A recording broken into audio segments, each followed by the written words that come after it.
Il s'est notamment fait connaître avec une grande réunion fin août à Nouméa. Il a ensuite lancé un concours sur Internet pour faire émerger un drapeau commun. Le résultat est tombé en début de semaine. Des images signées Nicolas Fasquelle. Un groupe Facebook, puis un collectif. La mobilisation commence en février, après la proposition de Pierre Froger de faire flotter l'emblème FLNKS aux côtés de l'étendard tricolore. Elle se renforce en juillet avec la montée des 2 drapeaux au Haut-Commissariat. Le 28 août, le site est ouvert et le concours pour un drapeau commun lancé. Au départ, 150 propositions.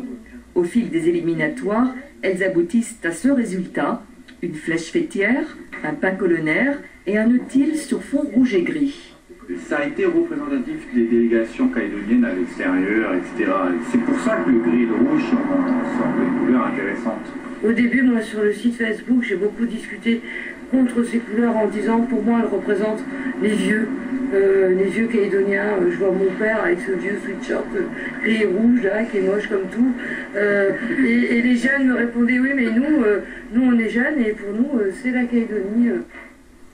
Le collectif évoque 2900 sympathisants sur Facebook. Il réaffirme aussi sa liberté vis-à-vis des partis politiques. Sa démarche, dit-il, est citoyenne. Nous, on a voulu faire la démonstration que les gens étaient d'une part en attente de ce drapeau commun, qu'il y avait matière à le créer, que la population était tout à fait mûre pour ça. Que va devenir ce drapeau couronné sur Internet?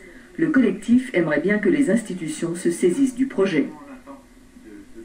Je les ai reçus moi-même parce que j'estime qu'il ne faut pas décourager les propositions des jeunes. Parce que, comme je le disais tout à l'heure, après tout, la citoyenneté leur appartient comme l'avenir du pays. Est-ce que vous pensez qu'un drapeau commun, ça peut être pour bientôt? Il faudra attendre un nouveau statut? Je ne sais pas, peut-être il faudra attendre un nouveau statut. En tout cas, le drapeau commun est prévu par l'accord de Nouméa. Donc voilà, on a les résultats des pétitions de la semaine qui vient de passer, là. Et la mobilisation ne faiblit pas. Le groupe continue à alimenter une pétition pour un drapeau commun. Il y a toutes celles qu'on a distribuées. Depuis 2004, le 24 septembre est un jour férié mais pas chômé. Autrement dit, certains travaillent.